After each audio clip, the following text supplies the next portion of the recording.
Hari ini kisah viral akan menceritakan kembali kasus yang sangat mengerikan. Kasus viral kali ini sebuah kisah yang dialami oleh seorang gadis yang baru masuk remaja, berparas cantik, dan dia mahasiswi dari Universitas Ganesha Undiksa Bali. Wanita itu ditemukan tewas mengenaskan di dalam kosan miliknya sendiri. Jasadnya yang sudah dalam keadaan membusuk, dengan sekujur badannya yang mulai membiru. Gadis ini mengalami luka lebam yang cukup parah di beberapa bagian tubuhnya. Luka itu ternyata diakibatkan oleh penganiayaan oleh Kadek Indra, yakni kekasihnya sendiri. Selain itu, gadis ini juga kehabisan nafas karena wajahnya disekap oleh bantal. Kejadian yang sungguh tragis dan mengerikan yang dialaminya. Mau tahu motifnya apa? Kenapa bisa terjadi? Tonton video ini sampai selesai, agar tidak terjadi kesalahpahaman pada kisah ini. Buat saudaraku semua, yang suka dengan cerita dari kisah viral, tolong di-subscribe, like, komen, dan share. Karena semuanya gratis, gak ada ruginya. Agar saya lebih semangat dan bisa terus memberikan informasi dan kisah viral setiap harinya. Terima kasih yang sudah subscribe, like, dan komen.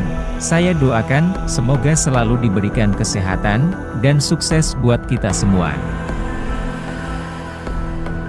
Maraknya kasus pembunuhan yang terjadi akhir-akhir ini, membuat semua orang harus lebih berhati-hati, dan waspada. Inilah kisah viral yang akan kami ceritakan. Semoga cerita ini bisa memberikan manfaat untuk kita semua ke depannya, agar lebih berhati-hati dan selalu waspada. Inilah kisahnya.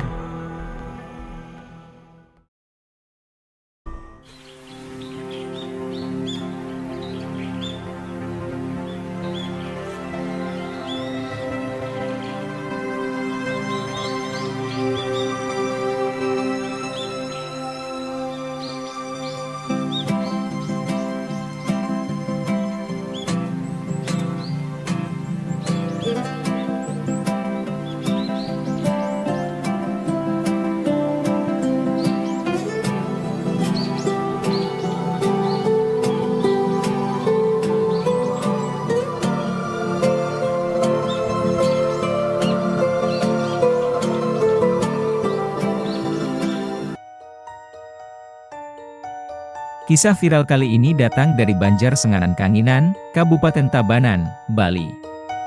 Terdapat seorang gadis cantik asli Bali yang bernama Made Ayu Sherly Mahardika. Gadis ini dikenal dengan nama Sherly. Sherly lahir pada tahun 1998. Sherly merupakan anak bungsu dari dua bersaudara. Kedua kakak lelakinya sudah menikah. Ayahnya bernama Inyoman Swastika, menjabat sebagai kepala sekolah di SMP Negeri 1 Baturiti. Sherly termasuk gadis yang ramah, dan mudah tersenyum, sangat disayangi oleh semua orang, terutama keluarga, saudara dan teman-temannya. Setelah lulus dari SMA, pada tahun 2017, Sherly pindah dari Tabanan ke Buleleng, untuk menempuh pendidikan tinggi di Universitas Pendidikan Ganesha Undiksa.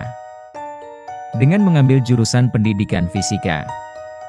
Sherly dikenal sebagai anak yang rajin, dan sangat mahir dalam bidang eksakta. Sejak masa SMP, Sherly telah menjalin hubungan dengan seorang pria sekelasnya yang bernama Kadek Indra Jaya. Hubungan mereka terbilang kurang baik karena sering putus nyambung. Hal itu disebabkan karena Kadek Indra terkenal sebagai sosok yang agak kasar, temperamen dan kurang sopan. Meskipun begitu, nampaknya Sherly memiliki kecenderungan menyukai tipe pria yang terkesan bad boy. Sherly selalu menerima Kadek Indra kembali dan selalu memaafkannya setiap setelah pertengkaran. Terutama karena kecenderungan Kadek Indra untuk meminta maaf setelah berantem. Sayangnya hubungan mereka tidak mendapat restu dari ibu Sherly, yang bernama Ninyoman Sarini. Ibu Sherly tidak setuju, karena menurutnya Kadek Indra sering bersikap sembrono dan kesehariannya kurang jelas. Setelah lulus sekolah, Sherly memutuskan untuk kuliah dan tinggal bersama kakeknya yang bernama Ketut Pujaan. Sang ibu merasa lega, karena anaknya sekarang dijaga oleh kakeknya, dan Shirley tidak lagi terlibat dengan lelaki yang memiliki banyak tato, seperti Kadek Indra. Ternyata pikiran ibu Shirley tidak tepat, karena Kadek Indra justru memutuskan untuk pindah ke Buleleng, untuk mengejar gadis impiannya yaitu Shirley. Hati Kadek Indra sepertinya sudah sangat kuat pada Shirley, dan Shirley pun tetap menerima Kadek Indra.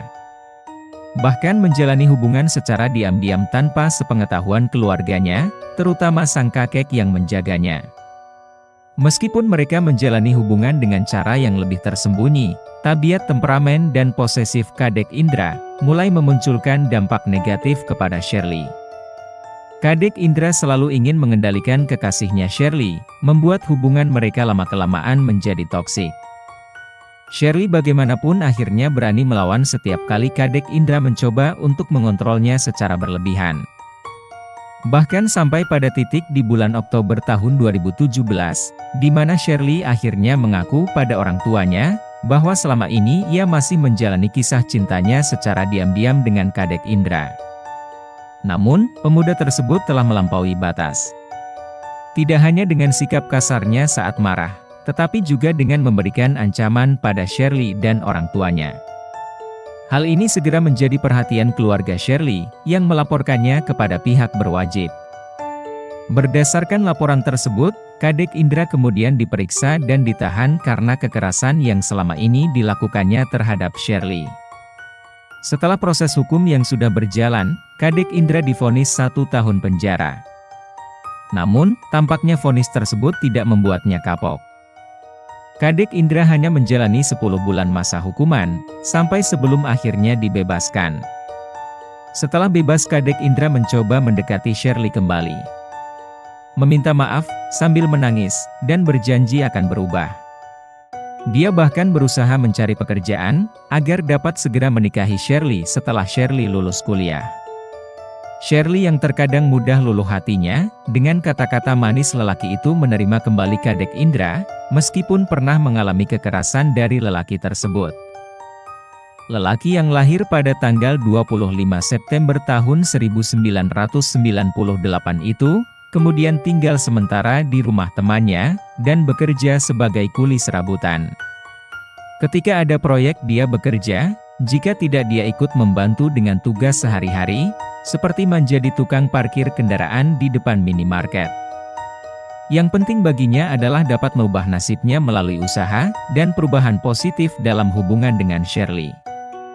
Hal ini berhasil membuat Shirley tertarik, dan dengan banyak alasan akhirnya dia memutuskan untuk pindah dari rumah kakeknya, dan mulai tinggal di sebuah kos. Pada bulan Juli tahun 2018, Shirley menjadi penghuni kamar kos 2.1 di Jalan Wijaya Kusuma, Gang Lingkungan 1, Buleleng. Ibunya dan kakeknya bahkan membantu Shirley dalam proses pindahan. Bahkan meminta nomor handphone dari pemilik kos yang bernama Kadek Suranugraha. Awalnya semuanya berjalan lancar dan hubungan antara Shirley dan Kadek Indra nampak aman dan harmonis. Sang gadis bahkan mengakui kepada ibunya, bahwa dia kembali menjalin hubungan dengan Kadek Indra, kali ini dengan keyakinan, bahwa Kadek Indra sudah berubah dan menjadi lebih baik. Cowoknya tidak lagi kasar seperti dulu, bahkan rajin dalam beribadah. Meskipun awalnya ibu Shirley menolak dan memberikan nasihat, agar Shirley memutuskan hubungannya dengan Kadek Indra. Tetapi sulit untuk memberikan pengaruh dan malah memicu debat. Akhirnya, ibu Shirley mulai menerima kenyataan dan ikhlas. Menyadari bahwa keputusan berada di tangan Shirley, dan sulit untuk mengubah pikiran putrinya, yang telah memilih tetap menjalani hubungannya dengan Kadek Indra. Meskipun perasaan nyaman sebagai ibu, terus memberikan perhatian dan nasihat kepada putrinya. Tetapi, meskipun ada alasan untuk takut, ibu Shirley menceritakan kekhawatirannya. Oleh karena itu per bulan Oktober tahun 2018, menurut keterangan Bapak Kos, Kadek Indra mulai sering datang, tetapi ia dilarang untuk menginap. Namun, kekhawatiran ibu Shirley tidak terbukti, dan tidak beralasan. Awal tahun 2019, hubungan mereka mulai merosot dengan Kadek Indra menunjukkan sifat posesif, kecemburuan tanpa alasan, dan mengendalikan setiap aspek kehidupan Shirley. Situasi semakin memburuk, bahkan mencapai titik di mana Kadek Indra melakukan kekerasan fisik terhadap Shirley. Mungkin karena merasa malu, atau enggan untuk menceritakan hal ini pada keluarganya. Terus melanjutkan hubungan yang sudah terlanjur terjalin. Ia bahkan muji-muji Kadek Indra. Sementara ia hanya bisa melawan balik setiap kali Kadek Indra menunjukkan kekerasan. Keadaan ini membuat Shirley terjebak dalam situasi yang sulit. Shirley pun sulit untuk memutuskan hubungannya dengan Kadek Indra. Menurut keterangan Bapak Kos, seringkali penghuni lain melaporkan keributan yang terjadi di kamar Shirley. Bahkan, ada satu waktu dia pernah mengirim SMS langsung kepada ibu Shirley. Nyoman Sarini langsung menelepon anaknya. Setelah menerima pesan tersebut, meski Shirley hanya menyatakan bahwa tidak terjadi apa-apa, cuma suara piring jatuh dan suara TV yang terlalu keras. Namun, dengan keyakinan bahwa semuanya aman, Nyoman Sarini merasa lebih tenang. Pada Senin pagi tanggal 8 April, tahun 2019, Kadek Indra datang ke kosan Shirley. Keduanya keluar sebentar untuk membeli makanan menggunakan motor Scoopy milik Shirley. Setelah itu, Shirley sibuk mengerjakan tugas kuliahnya dengan laptopnya. Sementara Kadek Indra menyiapkan makan siang. Setelah itu Shirley berangkat kuliah meninggalkan Kadek Indra sendirian di kamarnya. Kadek Indra mulai merasa bosan seharian di sana tanpa tujuan yang jelas.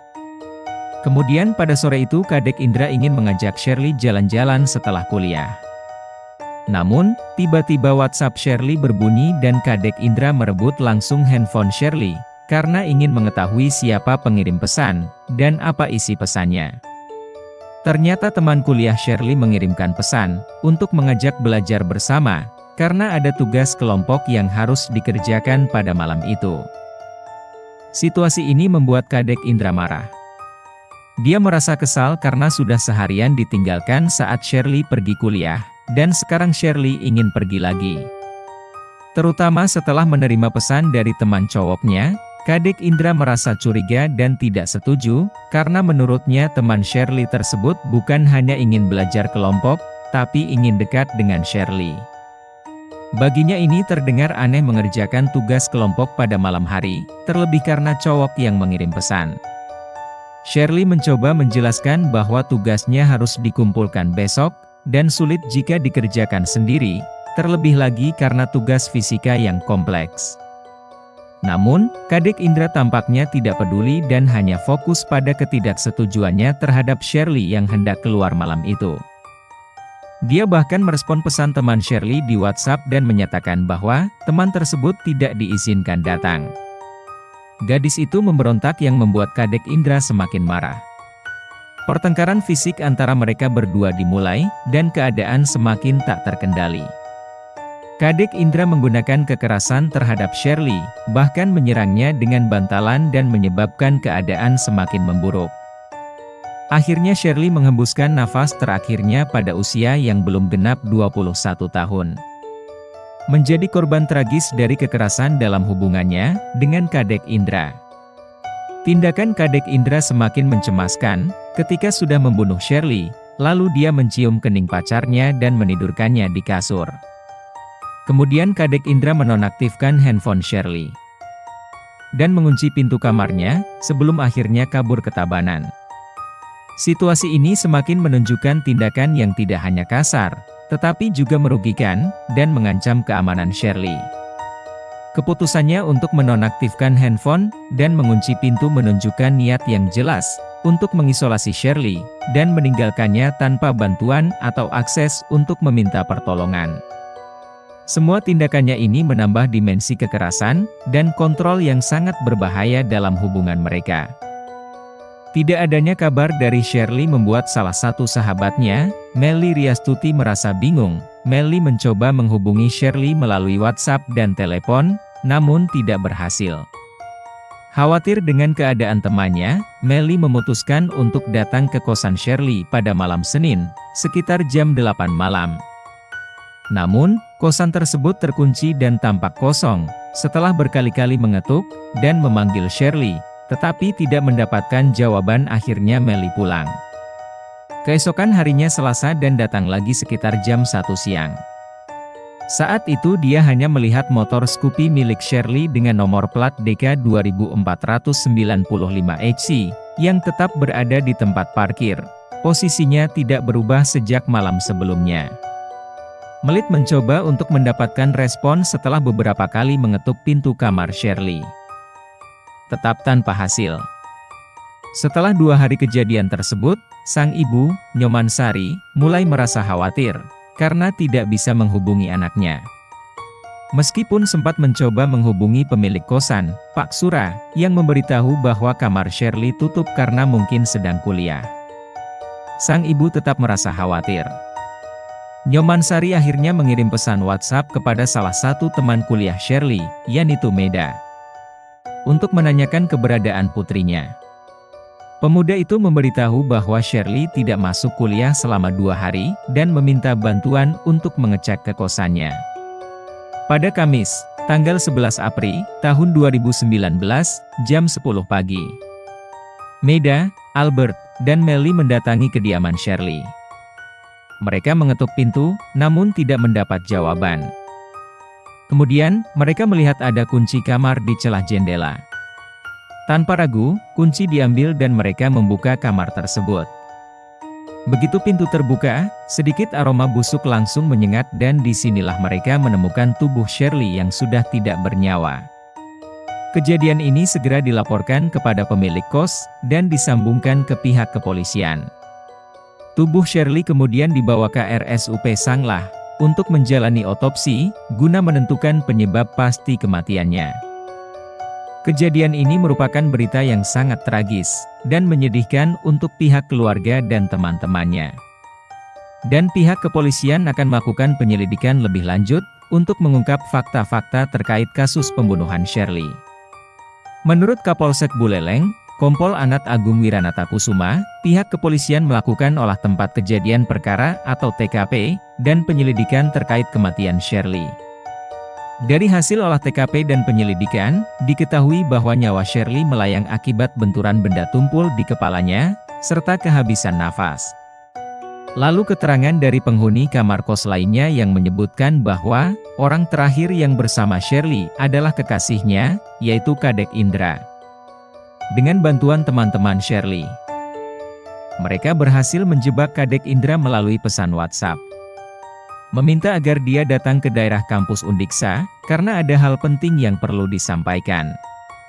Dalam waktu 3 jam, setelah ditemukannya tubuh Shirley. Setelah tiba, Kadek Indra masuk ke dalam perangkap dan langsung ditahan. Saat diinterogasi, Kadek Indra mengakui semua perbuatannya tanpa melawan.